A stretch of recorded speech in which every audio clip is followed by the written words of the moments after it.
Senhor de infinita bondade, derrama em nossos corações, Senhor, a vontade de amar, de servir e de aprender. Que esse nosso estudo possa ser colocado em nossas mentes, em nossos corações, para que a gente abra, né, a nossa mente, nossos corações, para compreender e depois colocar em prática. Muito obrigada a todos os presentes, obrigada à espiritualidade que nos acompanha nesse momento. Pai nosso que estais nos céus, santificado seja o vosso nome, venha a nós o vosso reino, seja feita a tua vontade, assim na terra como é nos céus. E o pão nosso de cada dia nos dai hoje. Perdoai as nossas ofensas, assim como perdoamos a quem nos tem ofendido. Não nos deixes cair em tentações, e livrai-nos, Senhor Deus, de todo mal, que assim seja. Que assim seja. Muito bem. Boa noite, Francisca. Francisca parece que tinha entrado, mas saiu de novo. Tá aí? Não, tá ainda. Boa noite, Francisca, tudo bem? Acho que não está nos ouvindo. Não está nos ouvindo, mas ela está participando. Oi, Francisca. Ela está com duas entradas. Ela entrou 2 vezes, deve ser esse o problema, então. Mas caiu uma, está com uma agora. Agora só está com uma. Tá ouvindo, Francisca? Agora comecei a ouvir. Tá. Não, então agora tá tudo certo. Boa noite. Boa noite, Adilon. Boa noite, Maurício. Boa noite, Francisco. A Heloína também está presente. Boa noite, Heroína.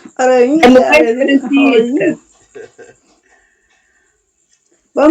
Vamos iniciar o nosso estudo desta noite. Nós estamos vendo o Homem Integral, né? Capítulo 16. O primeiro lugar é o Homem Indispensável. 10 de novembro, hoje.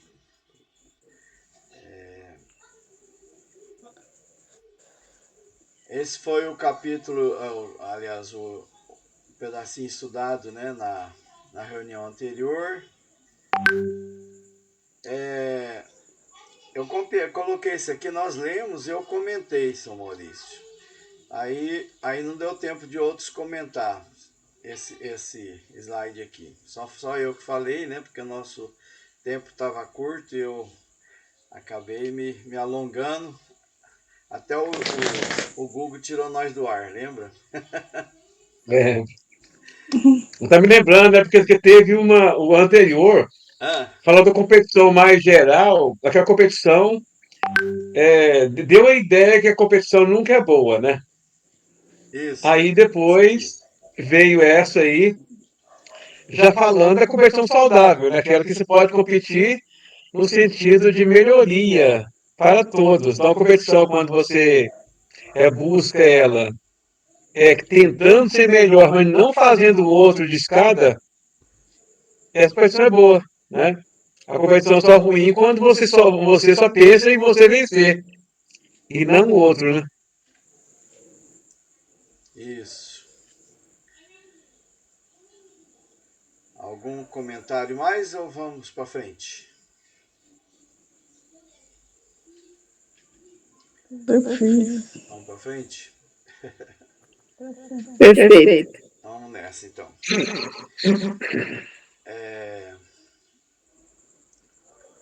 Então, deixa eu só voltar aqui. Esse aqui, então. Então, esse é seu, né, seu Maurício? Pode ser, então. Hoje tem mais Heloína para ler. Não, Heloína, começa aí, então. Você faz a leitura, Leonina, e pode fazer um comentário. Depois que você comentar, outros comentam também. Pode ser? Você está conseguindo? Você está com o celular, a letrinha muito pequena. Como é que está a sua condição aí? A letra pequena, mas dá para ler sim. Vamos lá. não percebem que o tempo ecoa na ampulheta das horas, os métodos de ação se renovam, o cansaço os vence, a vitalidade diminui e no degrau imediatamente inferior já está o competidor, jovem, ambicioso, aguardando, disputando, aprendendo sua técnica e mais bem equipado do que ele, em condições de substituí-lo com vantagens. A sua cegueira não lhes permite enxergar. Quando o observam, deprimem-se, revoltam-se contra os limites orgânicos inexoráveis, utilizando-se de artifícios para prosseguirem. Dão-se conta que passaram a ser constrangimento no trabalho, que pensavam pertencer-lhes, lamentando-se, queixando, que deram a vida e agora colhem ingratidão.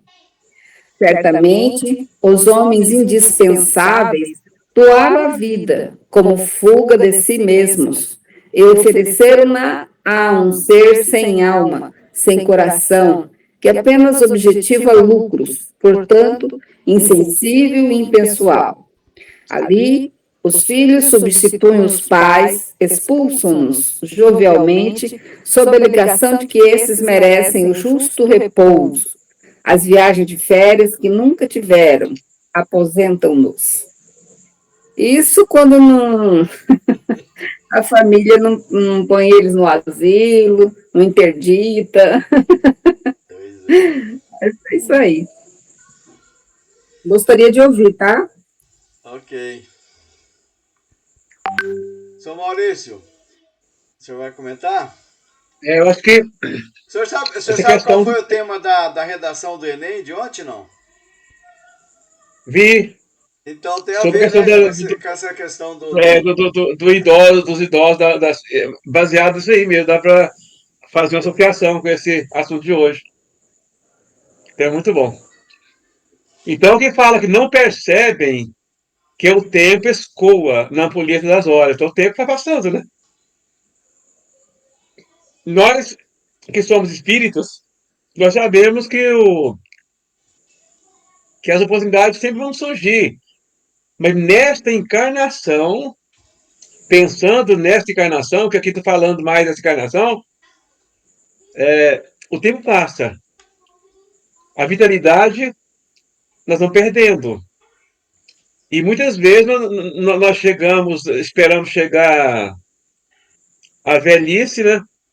Para poder fazer alguma coisa. A pessoa fala assim, não, eu quero fazer alguma coisa com minha família, aí depois ele vai querendo fazer, esperando mais, sempre escorando o tempo. Primeiro, eu quero casar, depois ter os filhos, né? Depois cuidar dos filhos, aí ver os netos. Mas aí o tempo vai passando, né? Aí fala que aí depois vai falando que a sua cegueira não lhe permite enxergar. Quando cegueira, que não é cegueira dos olhos, não, cegueira espiritual mesmo. Quando observam, deprimem-se, revoltam-se contra os limites orgânicos. Ah, eu queria fazer tanta coisa e não posso. E a gente tem esse problema de deixar, quando aposentar, eu vou trabalhar mais com o espiritismo quando aposentar. Mas depois, às vezes, o nosso tempo nem permite aposentadoria, porque às vezes a gente desencarna antes, né? Ou quando a gente aposenta, a gente já não tem tanto tempo de fazer as coisas. Então é importante a gente pensar no fazer hoje. Por isso que os espíritos falam para a gente que nosso tempo verdadeiro é o hoje. Porque o passado já passou. Eu não posso reconstruir o meu passado. O futuro vai chegar ainda.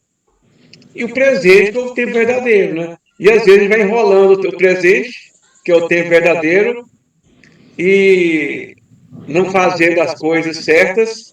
E quando chega lá, mais na frente, outros vão nos substituir, né? Porque já não tem mais condições de fazer. Aí eu voltando, assim, eu vou pensando na casa espírita. Na casa espírita acontece isso, às vezes. Então, a gente vai deixando passar o tempo, deixando passar o tempo. Aí depois, quando a gente chega na hora agora eu vou trabalhar, mas aí os órgãos já não permitem mais. Nós temos dificuldade para trabalhar. Aí chegam outros, quando fala ali, os filhos substituem os pais, expulsam-nos jovialmente, sob a alegação de que esses merecem o justo repouso, as viagens de férias que nunca tiveram, aposentam-nos. Ou seja, a gente acaba perdendo a oportunidade, fica sempre jogando para frente, né? Postergando, e quando chega na época a gente não está com mais condições de fazer as coisas. É isso, podem continuar o comentário. Temos o Barça, Francisca, Heloína, continuar falando. Muito bem. Ah, esse quadro, né? Ele é bem, tem muito a ver, né? A gente que já trabalhou em muitos lugares, né? Empresas e tudo mais, seja no caso de empregado, né? Mas mesmo aqueles que são donos de empresa, acho que se identifica bem com essa questão, né? Ou trabalhou em outros locais, se vê nessa situação, né? Porque no começo é aquele entusiasmo, né? Que a gente percebe, aquela vitalidade toda, né? De estar trabalhando. E a pessoa às vezes acha que isso não passa, né? Se dedica, né?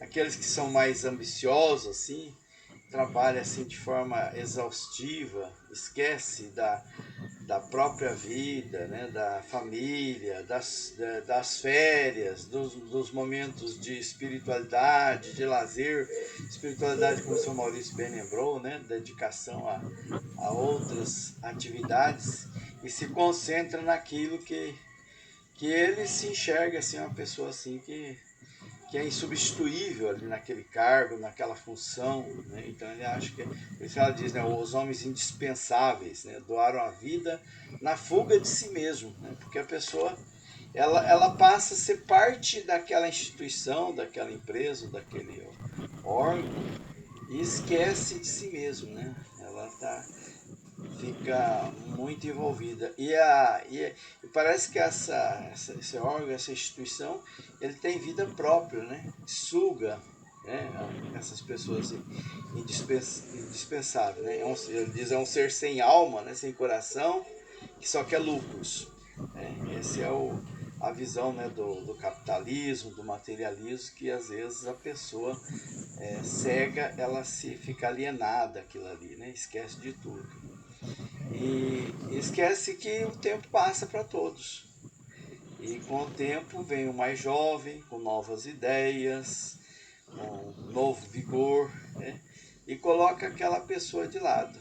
E daí toda aquela dedicação, todo aquele tempo que ele empregou, né? Aquela questão, a vida dele que ele doou, aquela organização, cai por terra. E ele se vê injustiçado, acha que estão sendo ingrato com ele, né? A empresa ela não tem alma, não tem coração, mas acha que está ingrato, mas passa, né?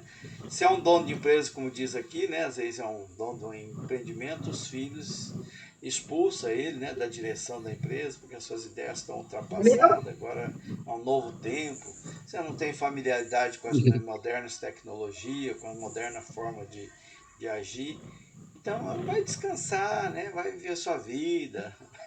Só que ele não tem mais isso, né, ele não sabe fazer isso, né, nunca soube de repente, né, a vida dele foi se dedicar àquela situação, né? A fuga, né? Que ele fez, né? Então ele achava-se muito importante naquilo e esquece do resto. E aí então vem a desilusão, sofre né, com a discriminação, com o preconceito. Nós até já estudamos em alguns capítulos ou quadros anteriores, né, a solidão que abate sobre os idosos. Os idosos sentem muita solidão, porque eles se sentem fora, né, daquela sociedade, seja na família, seja no trabalho, né? As pessoas olham para eles às vezes de forma assim diferente, e aí vem o peso da solidão. Quando é um casal de velhinho, às vezes um dá suporte ao outro, mas quando morre um dos que é um caminho para todos nós, né, um deles, o outro se sente totalmente perdido, né, sem chão. E aí você acha que estão sendo abandonados. Não tem mais poder de decisão, né, que tinha antes, né, e tal. É um aprendizado, né, que todos passamos. Esse é um alerta para que a gente sempre esteja atento a isso, né? O tempo passa para todo mundo. Aprende, né? Várias vezes, em vários quadros anteriores, a Joana de Anjos já chama atenção. Aprende a viver consigo mesmo, né? Aprende a valorizar a solidão. Ela fala que a solidão não é uma coisa ruim, não, é uma coisa boa, né? Você saber conviver consigo mesmo. Afinal, a pessoa mais importante para você é você mesmo. Aprende a se amar. Ela chama atenção para isso. Alguém mais? Eu queria fazer um comentário. Pois não. Eu passei por isso 2 vezes, 2 fases da minha vida já. Uma quando eu fui bancária, né? Era uma correria danada. Eu era responsável pela parte contábil do banco. Enfim, mudou-se as pessoas, as perspectivas, veio um gerente administrativo novo, ficou comigo um fim de semana inteirinho para eu mostrar para ele como que eu fazia, o que eu fazia e tal. Aí simplesmente me tirou de lá, me botou lá para o cadastro e botou outra pessoa no meu lugar. Tudo que eu tinha passado, tudo que eu tinha aprendido. Pois é. Ai, só Deus sabe o que eu precisei fazer para me erguer. Muito evangelho no lar, muita. Assim, sabe? Para você superar essa fase, né? De você ser deixada de lado. Passamos. Aí, agora, nesse meu emprego atual, já estou há 21 anos, né? Como servidora pública, lá em Naviraí. Então, eu sei assim, que tem uns 10 anos que eu estou sofrendo isso, essa retaliação, vamos falar assim, sabe? Não que eu me considero, eu sou uma pessoa insubstituível. Não, mas tem coisas que poderiam ser passadas para mim que não são. Então, eu não vou reclamar, vou fazer o quê? Né? Eu estou lá, estou ganhando do mesmo jeito.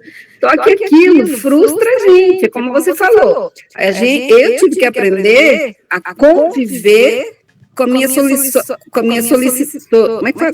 Vou falar solidão, mas não é a solidão que eu queria falar, não sei, não lembro a palavra.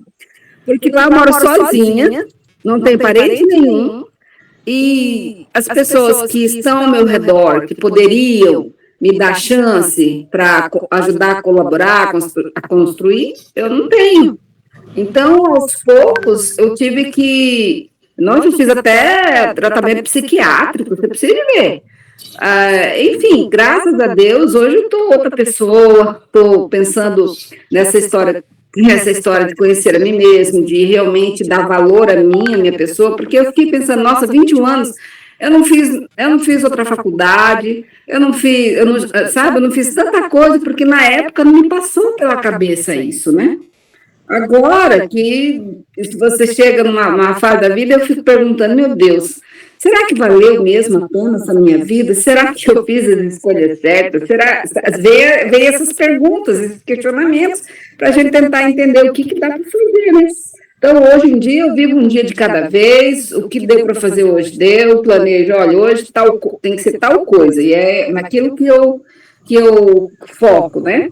E daí, vamos ver para frente, ver o que vai dar. É só isso.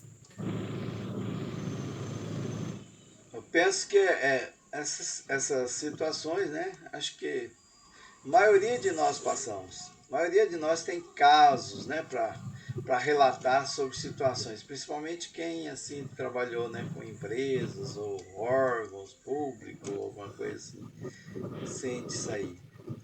Mas essa questão assim do hoje eu vejo diferente.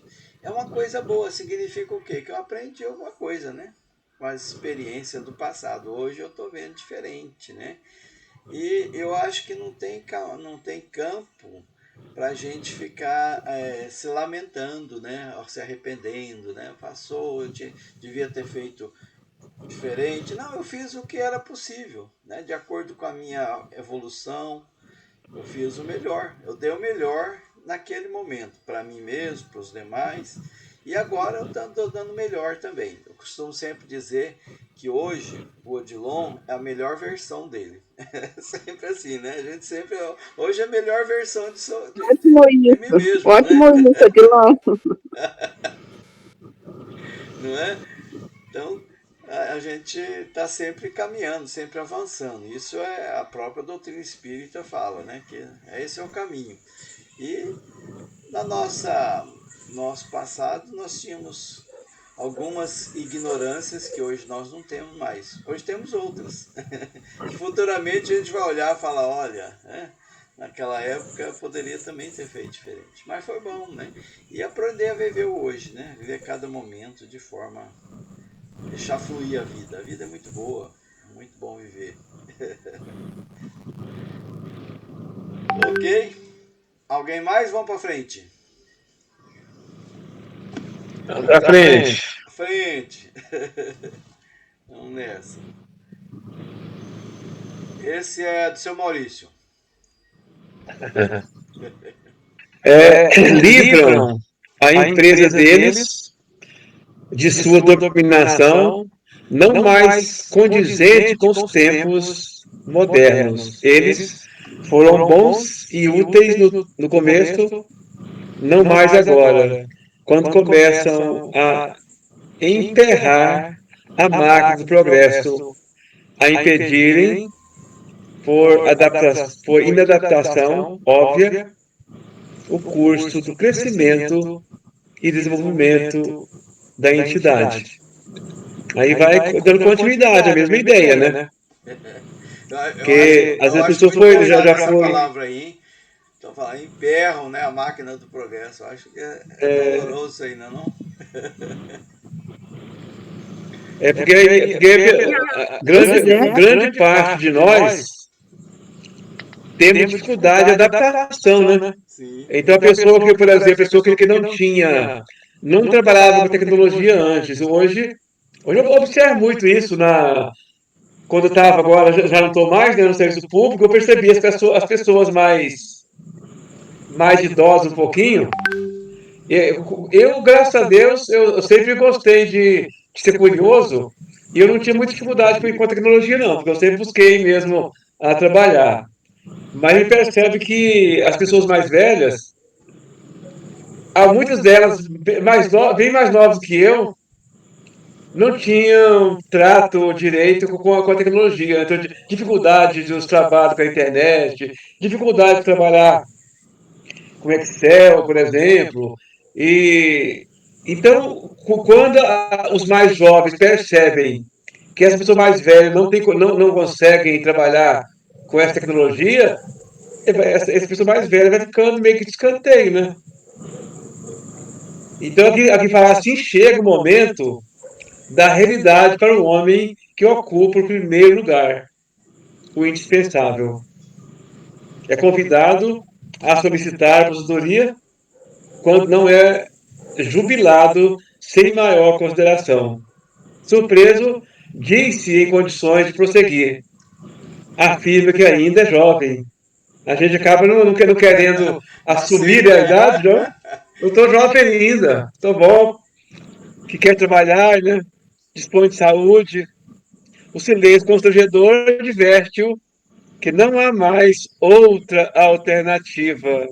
O outro é Ele foi caridoso, né? usado O outro é como caridoso, como peça fala. de engrenagem empresarial que desgasta, deve ser substituída de imediato a benefício geral. Oportunamente, a benefício da organização, ele tomará a mesma atitude em relação Há outros funcionários que foram afastados.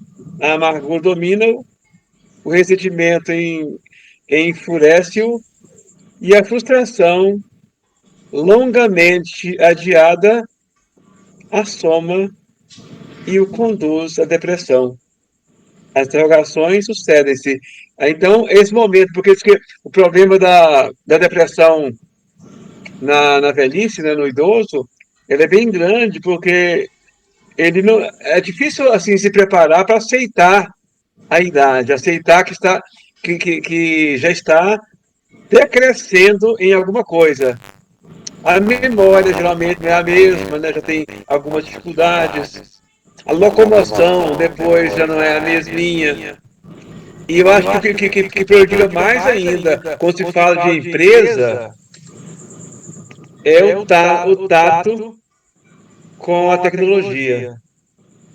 É uma das coisas que mais vai fazer ele distanciar dos demais. Quando uma pessoa já mais velha, mas que é curiosa e que está sempre trabalhando com a tecnologia e está buscando aprimorar a tecnologia, ele dificilmente ele vai ser jubilado dali. Mas quando ele já não consegue, ou seja, não teve aquela boa, às vezes também não teve nem muito boa vontade, teve dificuldade para aprender, aí ele vai ser substituído. Aí entra a época que da pessoa ser afastada daquilo, das funções que ele tinha. Às vezes tinha uma função melhor, ele vai encostando ele, porque às vezes nem ele não pega nem muito trabalho mais, já que pensa, não, fulano de tal não consegue. Isso acontece com os jovens também. Nós trabalhamos, já sabe que tem muitas pessoas jovens que procuram não aprender as coisas, porque eles sabem que no serviço público é assim. Quando uma pessoa sabe muitas coisas diversas, ele é muito procurado para fazer as coisas. E aquele que não sabe, ele é menos procurado. Então, alguns preferem não aprender. Concursado o cara já é. Então, se ele não aprende, ele vai ter menos trabalho. Se ele tem dificuldade com a tecnologia ali, para fazer uma planilha, por exemplo, ele não consegue fazer a planilha, então ele vai ser menos procurado, porque ele não consegue. Então acontece com mais jovens também, mas isso aqui a autora coloca mais na pessoa idosa, né? Já o objetivo aqui é de falar da pessoa idosa. É. Então, aí é a continuação, né? A ideia continua. Ela vai mais fundo, né? Nessa problemática aqui que o idoso, que a pessoa mais velha enfrenta, né? Principalmente nos locais de trabalho que ela está. Então, cada vez mais ela vai sendo colocada de lado e ela não aceita isso. Acho que o problema nosso sempre é a aceitação, né? Nós temos outros caminhos, né? Outros caminhos a trilhar, a gente se ajustar, né? Ao momento é o mais importante. A gente sempre tá querendo repetir aquilo que a gente não consegue mais, não dá conta, né? Não tem mais força, por exemplo, né? Para isso. Digamos se fosse uma, uma tarefa, né, física, né? As forças físicas já não ajudam mais, né? Mas a pessoa insiste às vezes em fazer aquela atividade que ela não dá conta e até se machuca. E também todas as áreas assim, né? Tem algumas áreas que a gente precisa aceitar. É claro que nós devemos estar sempre abertos ao aprendizado, né? A modernidade, as tecnologias, elas aparecem e a gente sempre pode aprender um pouco mais, né? Pode contribuir, mas sem ficar nessa ânsia, né? Que quer manter aquele mesmo padrão que tinha antes. Não vai funcionar mais, né? Não tem como funcionar. E aí quando a gente não aceita, a gente cai no fundo do poço, que é o que ela diz no finalzinho. A amargura domina, o ressentimento enfurece. Fica ressentido, porque se sente, nossa, eu doei meu sangue, minha vida. Aí isso agora se frustra, né? E Aí ele cai em depressão, né? Ele não aceita, cai em depressão. Mas é preciso que a gente perceba que nós somos seres humanos e que temos muito valor, né? E temos outras formas de contribuir, né? Talvez naquela maneira não dá, mas outras formas dá, né? Temos a experiência, temos a vivência que nós podemos compartilhar e vivenciar. Tem um filme que eu recomendo, não sei se vocês já assistiram, chama O Estagiário. É uma pessoa que ela já está fora, né, da carreira, e ela é colocada no mercado de trabalho de novo. Então, o enfrentamento dela é uma visão assim, até bonita, né? Um filme muito bonito. Recomendo. O Estagiário. Ilustra um pouquinho isso que nós estamos falando aqui. Comentários mais? Tudo certo? Sr. Maurício, vamos continuar ou o senhor acha que como é que está o nosso tempo? Dá para fazer pelo menos mais um pouquinho de um aí, depois para no. Dá pra gente começar, pelo menos ler um e pega um pequeno comentário de um ainda. E de novo vai cair para mim, hein? O senhor sabe que na vez passada eu acabei falando demais. E agora, José? E agora, né? Não é que no último slide ficou as interrogações, né? Olha aqui, as interrogações se sucedem. E agora? O que fazer da vida? O que fazer do tempo? Como não cultivou outros valores, não cultivou outros interesses, arroja-se ao fundo da autodestruição, que é a depressão que ela lembrou lá no finalzinho, né? Egoisticamente esquecido dos familiares e amigos, afinal aos quais nunca deu maior importância nem valorização, né? Ele sempre foi uma pessoa que não participava muito, né, da vida social, familiar, né? E agora que ele quer, não pode, né? Os familiares colocou ele de lado. Afasta-se mais do convívio social. Ao invés dele buscar se aproximar, ele se afasta, né? Porque se sente desvalorizado. E não raro, suicida-se, direta ou indiretamente, né? Aqui nós estamos falando daquele suicídio que a pessoa perde a graça, né, de viver, né? Também, né? Não só o suicídio direto, que é aquele que a pessoa realmente dá cabo à própria vida, mas aquele involuntário, onde a pessoa deixa de viver, cai na prostração, na depressão. A empresa não lhe sente falta, prossegue em funcionamento. É frustrante, né? Eu achava que eu era tão bom, né? Que eu era tão imprescindível ali, de repente eu saio e ninguém nota minha falta, ninguém sente minha ausência, né? Aí eu fico muito para baixo. Somente quem realizou uma boa estrutura de personalidade enfrenta com razoável tranquilidade e programando-se para enfrentá-lo, transferindo-se de uma ação para outra, de uma empresa para um ideal, de uma máquina para um grupamento humano, respirável, emotivo, pensante. Aqui ela apresenta um caminho para a gente ir trabalhando isso desde sempre, né? Não é só quando chega, quando o problema aparece, mas desde sempre trabalhar essa forma de enfrentamento do presente e futuro. Ninguém é indispensável em lugar nenhum, né? Acho que lá no campo, no plano espiritual, tem muita gente surpresa nessa questão, né? O pessoal, morreu, né? E daí percebe que a família continua, a vida continua, né? Chora um pouco durante alguns meses, daí a pouco, né? Todo mundo, cada um se ajusta, né? E aquela que era controladora, achava que era dono da vontade de todos, que era insubstituível. Só te tomando um pedaço de tempo. E o tanto que é perfeito isso, né? Não é tão bom isso, a coisa continuar, né? Por exemplo, você está no seu serviço lá, no seu departamento lá, aí você é o bambambam ali, né, daquele setor. Mas você aposenta ou você desencarna, aquele setor vai continuar normalmente. a coisa vai continuar, né? Vai A continuar. família, nós desencarnamos, a família vai continuar. Então as coisas. Isso é uma bênção de Deus. Imagina se não fosse assim. Se despedaçasse aquele departamento que eu trabalho, que eu era importante ali, despedaçasse, minha família for destruída quando eu desencarno, né? Então, é muito bom isso, viu?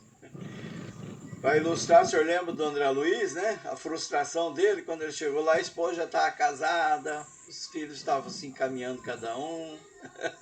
Ele ficou muito. Mas ela falou que não ia me esquecer nunca, né?